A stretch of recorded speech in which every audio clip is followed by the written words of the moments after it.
Hello, everyone. Two things to talk about today.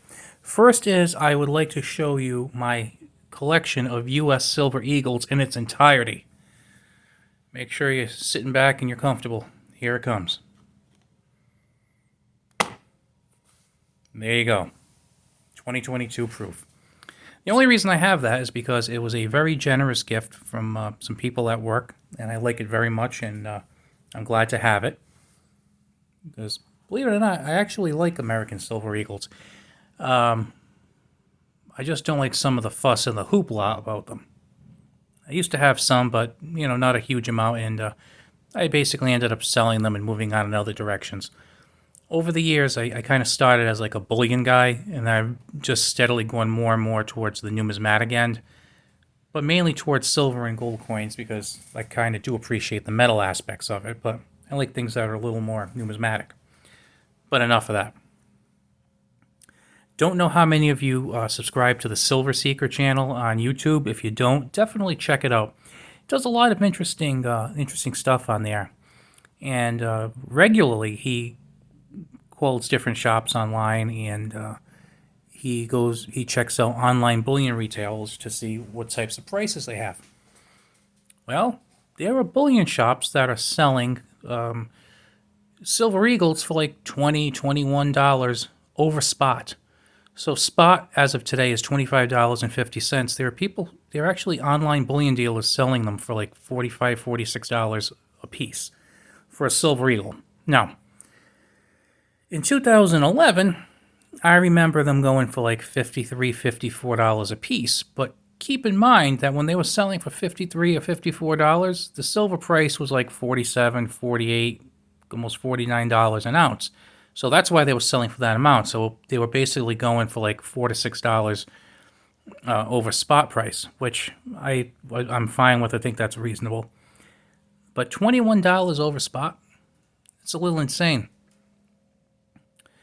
And to make matters worse, I think a lot of people like them because besides being nice looking coins, it's 1 ounce of silver, it's made by a sovereign government, and it's recognizable. Okay? Those are some things that your regular silver rounds don't have going for them. But some other coins do, such as the Britannia, the Maple Leaf, Libertads, Philharmonics, kookaburras, or kangaroos. They're all sovereign nations. They're recognizable, trusted. And I really think that, to an extent, what's going on with the silver eagles is pushing up the price because I think a lot of people say, I really want silver eagles because of these things it has going for it. And maybe part of them realizes it's crazy and they think, well, you know what, maybe I'll just get Britannias or Philharmonics. And even those are really kind of going up a lot more than usual. Remember the good old days, you can get them for a couple of bucks over spot. Now even those are going for like 6 or 7 in a lot of cases. It's really insane. So that kind of made me want to take a look at the U.S. Mint production numbers. Now, if you're familiar with U.S. Silver Eagles, they started making them in 1986, and really from the beginning, they didn't make that many. Most years, I believe they were between like 5 and 10 million per year. And if I remember correctly, Congress basically gave the mint permission to make them and said in a number to satisfy demand. I believe the wording was something of that nature. So they made like 5 or 10 million a year. Now you fast forward a little bit to like 2010 and after, and in those following years after 2010, there were quite a few years where production really increased quite a bit to the point where there were like 30, 40, 45 million made per year. Now, that's not every year after 2010, obviously, but there were quite a few years in that span where production was in the 30 millions and 40 millions. And it makes sense because there seems to have been a lot of demand for them, and the mint satisfied that demand. So I was wondering, what's the mint doing to satisfy demand this year? So I went to the Mint website, and any of you can do this. I did try to print everything out, but I had a mishap with it, so I'm not going to bother again. I'll just tell you what I found, and you can check it out at I think it's mint.gov. And they give you production numbers by month. The first month of the year, in January, they made 3.9 million. That sounds like a pretty good number to me. 1 month, 3.9 million. And if you're going to extrapolate, you'd say, well, that's about 47 million. That would probably be a good number to satisfy demand. In February, they only made 900,000. March, they only made 900,000. Guess how many they made in April? 900,000. You're starting to see a trend here. So far in May, they've made 450,000.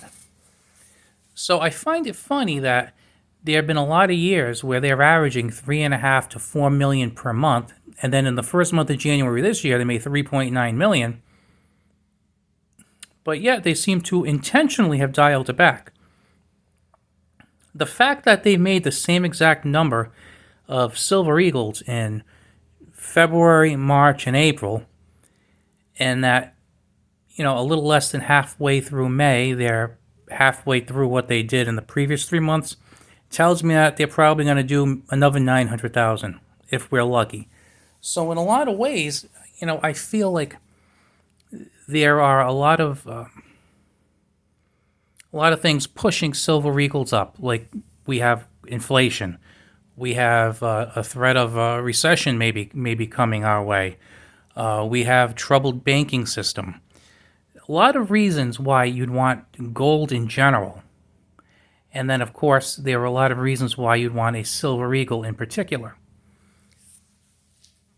But, if you think about it, why aren't they making more of them? There's demand, just like Congress said in the law to make them. There's public demand. They're not making it. Maybe they're not making them because they're not thrilled with people having them.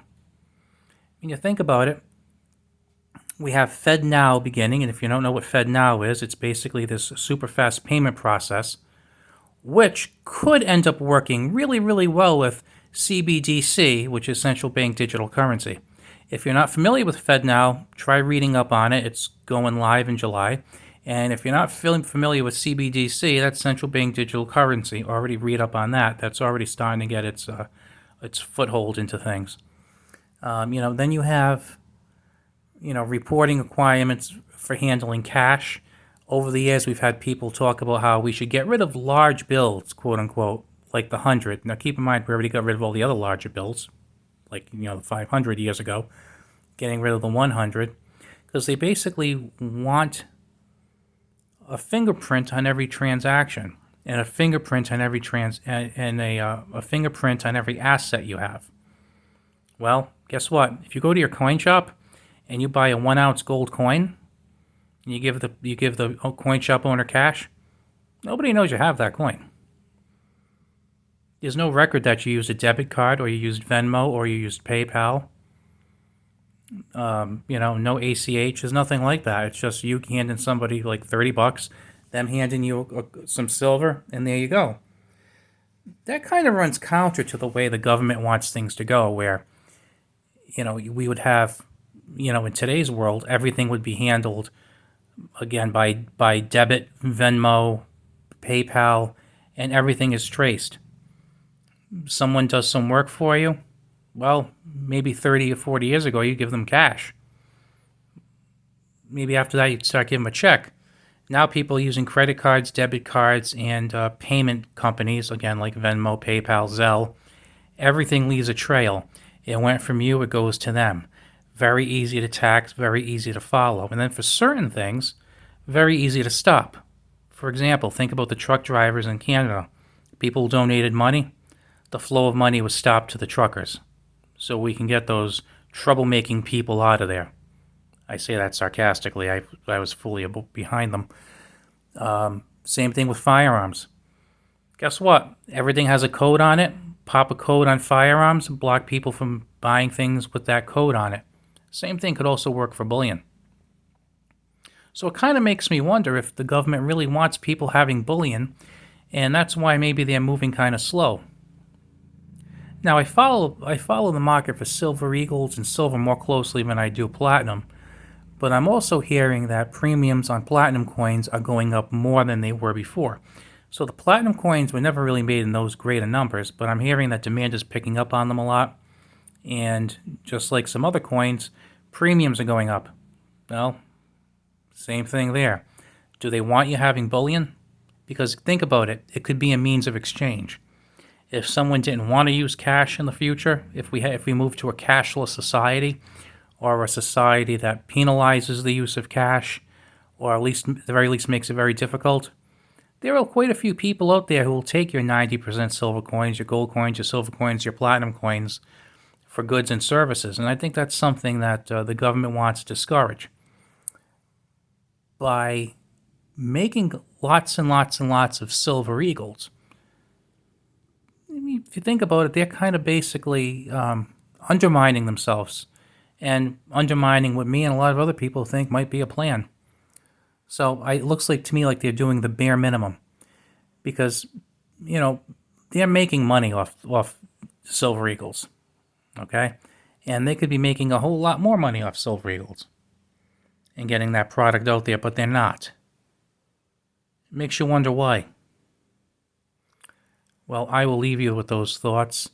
Have a good one, and please just keep reading the news and read lots of different sources because there's a lot of strange stuff going on. Talk to you later.